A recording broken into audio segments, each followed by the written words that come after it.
DJ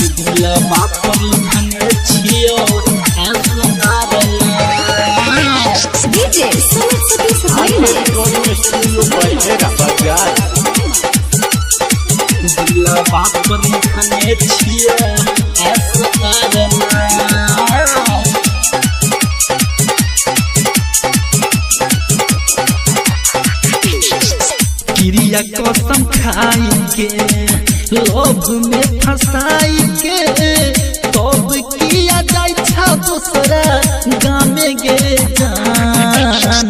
क्रिया कसम खाई के लोभ में फंसाई के तब किया जाय छा दूसरा गामे गे जान। बोले टस चीर के सही के हम पीर के दिलवा पर लिखने छियो SR नाम गे जान गे। बोले टस चीर के सही के हम पीर के दिलवा पर लिखने छियो SR नाम।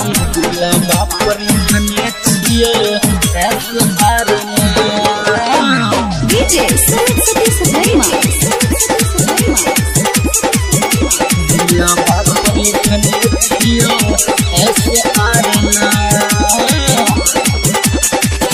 जाई छा तू जिंदगी में जहर के घोर के पियाबा के साथ लाल चुनरी के ओढ़ के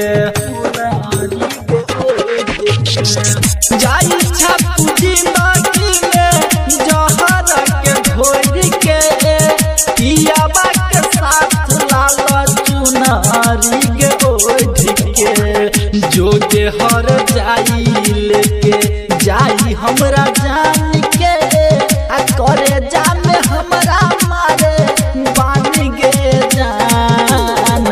बोले टस चीर के सही के हम पीर के दिलवा पर लिखने छियो SR नाम।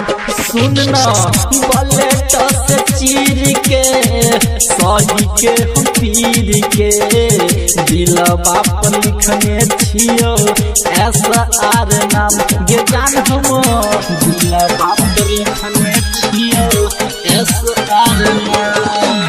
DJ Saraswati Subrahma